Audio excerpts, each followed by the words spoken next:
Dynamic शिक्षा channel में आपका स्वागत है। आज हम सेट्स पे बात करने वाले हैं जो क्लास 11th का टॉपिक है। तो यहाँ पर जो आज डिस्कशन होगा क्लास 11th के टॉपिक सेट्स का। ये मैथ्स का पहला चैप्टर है और बहुत इम्पोर्टेंट चैप्टर ये हो जाता है फॉर एग्ज़ाम बेसिस और अदर टर्म्स। तो अभी हम बात करने वाले हैं व्हाट इज सेट्स। सेट क्या होता है? सेट को अगर हम बोलेंगे a collection of well defined objects, a collection of well defined object को हम सेट्स कहेंगे। अब वेल डिफाइंड चीज़ें क्या होती हैं? तो पहले मैं यहाँ बात करूँगा कि नॉन वेल डिफाइंड कलेक्शन क्या होता है। जैसे अगर कोई कहता है कि बताओ किसको म्यूजिक में क्या अच्छा लगता है, ठीक है। तो म्यूजिक के लिए अगर हम बोलेंगे तो हर किसी का क्या होगा, अलग अलग ओपिनियन होगा। तो हम ये नहीं कह सकते कि सभी के लिए ये म्यूजिक क्या होगा, अच्छा होगा। सेम दैट अगर कोई मूवी हमने किसी को दिखाई, राइट, मूवी हमने किसी को दिखाई और मूवी देखने पर उसके इमोशंस के बारे में बात करें तो किसी को वो ठीक लगा हो, किसी को वो सही ना लगा हो, तो वो हम क्या कह सकते हैं, मेजरेबल नहीं है। तो जो मेजरेबल चीज़ें होंगी वही डिफाइंड कलेक्शन के अंदर आएंगी। तो डिफाइंड कलेक्शन के अंदर क्या आ सकता है? जैसे हमने बोल दिया कि कोई नंबर्स का सेट है, हमने कहा prime set of prime number, set of prime number, तो ये भी क्या है, एक डिफाइंड कलेक्शन है, हम इसको कलेक्ट कर सकते हैं। दूसरा हम ये कह सकते हैं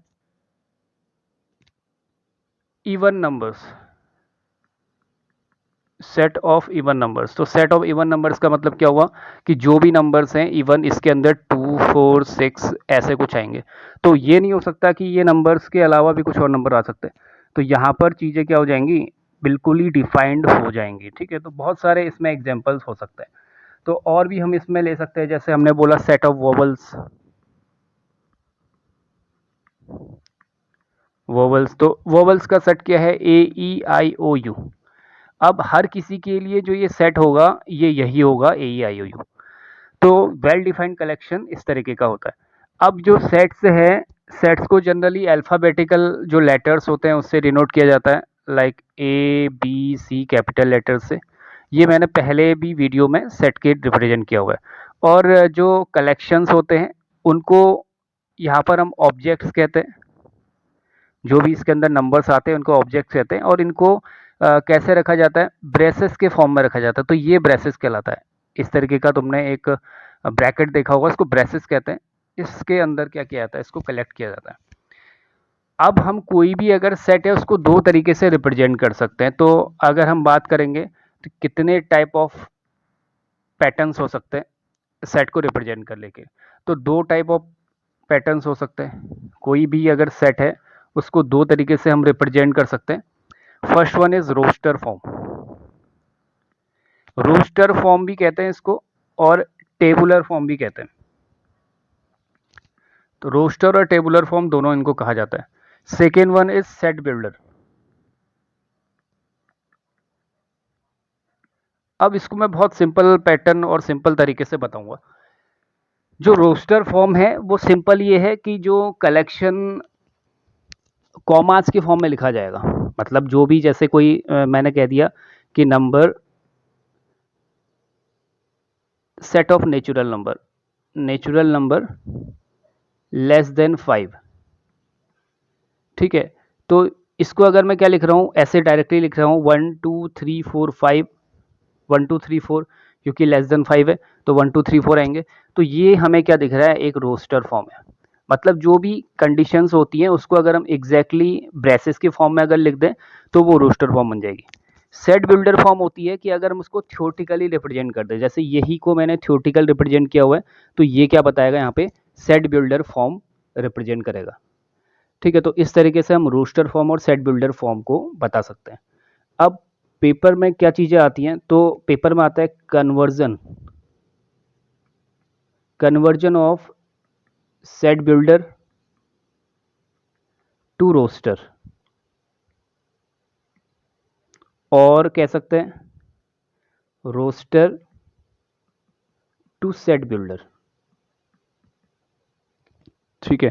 तो इस तरीके से हम क्या कर सकते हैं, कन्वर्जन कर सकते हैं। तो इसमें कुछ एग्जाम्पल पे बात करेंगे कि कौन कौन से कुछ एग्जाम्पल्स हो सकते हैं। जैसे सबसे पहले हम बात करेंगे conversion of set builder to roster.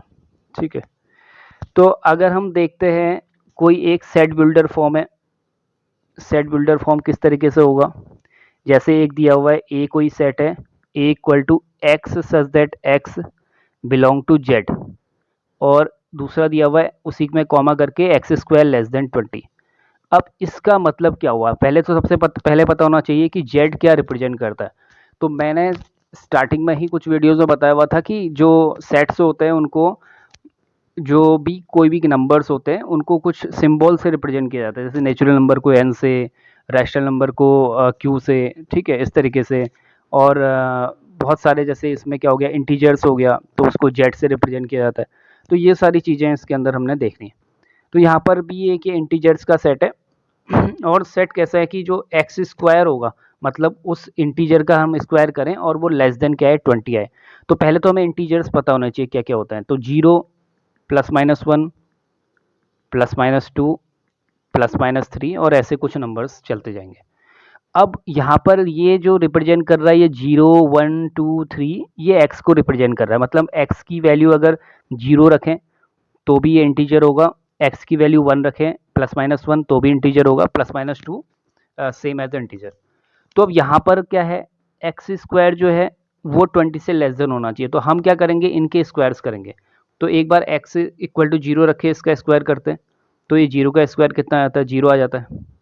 Same that x की वैल्यू अगर हम +-1 रखें, इसका स्क्वायर करें तो प्लस हो या माइनस हो, स्क्वायर हमेशा क्या आएगा, पॉजिटिव ही आएगा। फिर x की वैल्यू अगर हम +-2 रख के देखें तो यहाँ से एक्स स्क्वायर निकालते हैं तो ये वैल्यू कितनी आने वाली है, 4 आने वाली है। तो इसी तरीके से हम क्या कर सकते हैं, और भी नंबर्स निकाल सकते हैं। तो हमें तो चाहिए लेस देन 20 एक्स स्क्वायर की वैल्यू। तो अब इससे आगे देखते हैं। तो एक्स इक्वल टू अगर हम 5 देखेंगे +-5, तो एक्स स्क्वायर आ जाएगा कितना, ये तो 25 आ रहा है। तो ये तो ग्रेटर देन 20 हो गया, हमें लेस देन 20 चाहिए। तो हमारे पास कौन कौन से नंबर्स आ सकते हैं, हमारे पास आ सकते हैं 0 और 2 और 4। ठीक है, तो हमारे पास जो भी कलेक्शन होगा वो कितने नंबरों का है, मतलब कंडीशन तो ये है। तो वो कौन कौन सी वैल्यूज़ हैं जो एक्स की आ सकती हैं। तो हम ये कहेंगे 0 +-1 +-2, तो यही वो नंबर्स हैं। और अच्छा, इसमें 3 मैंने लिया नहीं है, 3 भी हमें लेना पड़ेगा। 3 +-3 बिकॉज 3 का स्क्वायर 9 और +-4 का स्क्वायर 16। ठीक है, तो ये 4 का स्क्वायर 16 हो गया, 5 के इसमें 25 आ जाएगा। तो ये सारे नंबर्स क्या हो गए हैं, इस सेट के कलेक्शन से, क्योंकि इंटीजर्स का कलेक्शन वो कह रहा था और कंडीशन ऐसी थी कि वो नंबर का स्क्वायर करें तो लेस देन 20 आना चाहिए। इसके बाद वाला अगर हम नंबर लेते हैं +-5 तो वो क्या आ जाएगा, 20 से ग्रेटर आएगा। तो यहाँ पर जो कलेक्शन हो गया है वो हो गया 0 -1 -2, इसको मैंने प्लस माइनस के फॉर्म में लिख दिया, -3 -4 बीच में सबके कॉमा, और इधर +1 +2 +3 +4। तो ये एक तरीका है। यहाँ पर हमने किस में चेंज किया, यहाँ पर हमने सेट बिल्डर फॉर्म से रोस्टर फॉर्म में चेंज किया।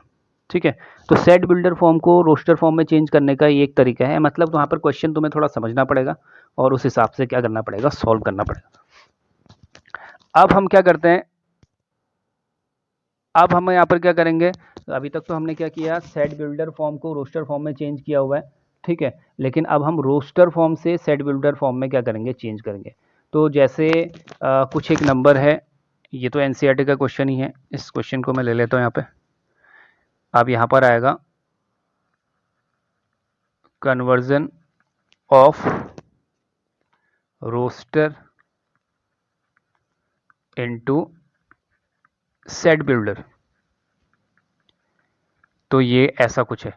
तो अब ये रोस्टर से सेट बिल्डर में चेंज करना है। तो क्वेश्चन कुछ ऐसा है, यहाँ पे एक सेट दिया हुआ है, इसको मैंने एक लिख लिया है।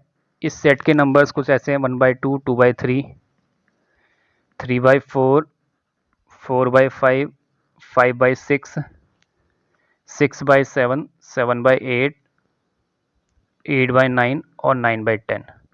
अब यहाँ पर क्वेश्चन सेट बिल्डर वाला तो रोस्टर में कन्वर्ट करना इजी है, लेकिन रोस्टर को सेट बिल्डर में कन्वर्ट करना थोड़ा सा टफ हो सकता है। तो यहाँ पर तुम्हें समझना पड़ेगा व्हाट इज़ द पैटर्न।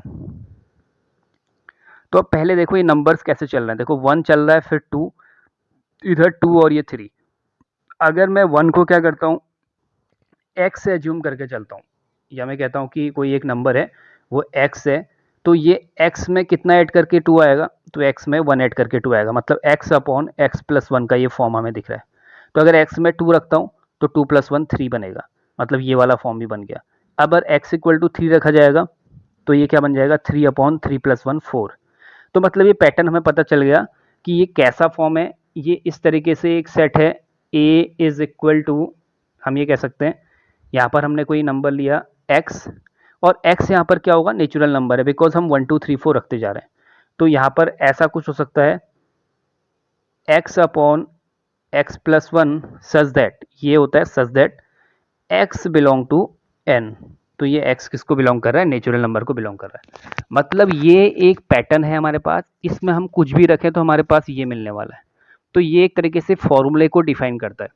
जो क्या होता है, सेट बिल्डर फॉर्म होता है, वो एक फॉर्मूले को डिफाइन करता है, और उस फॉर्मूले से हम चीज़ों को निकाल सकते हैं, उसके एग्जाम्पल्स दे सकते हैं। तो ये क्या हो गया, सेट बिल्डर और रोस्टर फॉर्म का पैटर्न हो गया। तो आई होप आपको ये समझ आया होगा, सेट बिल्डर रोस्टर फॉर्म्स। और भी हम इसमें बहुत सारी वीडियोस लाएंगे कुछ क्वेश्चन से रिलेटेड सेट बिल्डर और रोस्टर की। उसके बाद क्योंकि जो सेट्स है मैंने वो काफ़ी ज़्यादा कवर किया हुआ है, तो इसके बाद हम जो रिलेशन है उस पर हम जाएंगे, रिलेशन और फंक्शन, मोस्ट इम्पोर्टेंट टॉपिक्स, और जो समझ नहीं आता बच्चों को, ठीक है, तो उस पर हम डिस्कस करेंगे बहुत इजी पैटर्न में, इजी वे में। तो ठीक है, अब हम मिलते हैं नेक्स्ट वीडियो में। आपका दिन शुभ हो। Thank you.